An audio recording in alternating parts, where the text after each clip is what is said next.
beliau akan pulih yang status sejengah kita bahagian naik.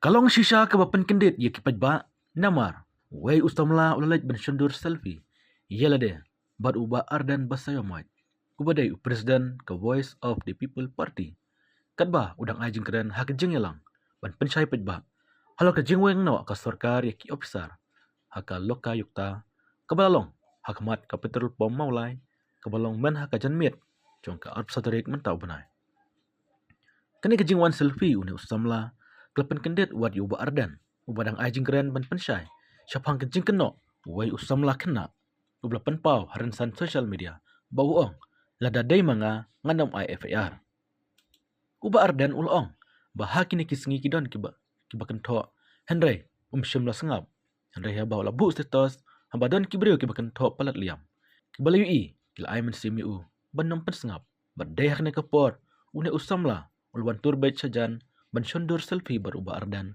Henry kinokit kam ke VVP kibadon lang hakmat kila be no yo Henry jaj bani kibriu kibala kam seorang ba ban sneng ngang mahap pensai ngani kapor. Dei ke kubur, dei di YouTube channel. Nang kuala ban kandang dengan keren tapi boy ke pantai ke bawang siap besoknya.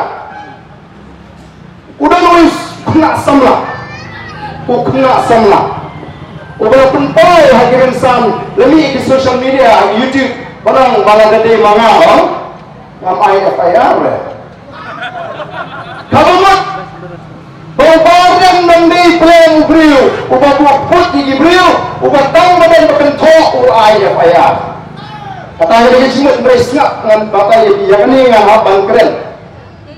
Nama insai dan semua dia berkentok, tomat dia badan di post dan ngam jumpa snow.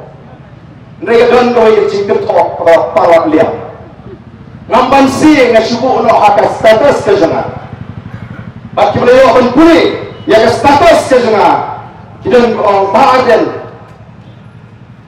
naik bersengap nasyukli ki pilih yang kaya kepada kuntok nanti poran bersengap nang kuai bukan naik FIR naik di nom juga Voice of the People Party jangan masuk hilang syukrang lebih bersengap ni ke parti di orang ni nilai FIR nanti bagi kita gino dalam ni kita katakan semua kita gaji mong pak tehi ban mong baru tahu bang, bangate nanam IFIR, nan sim bagi dia dijigai, masuk kuat dan kelicing kelitang kami.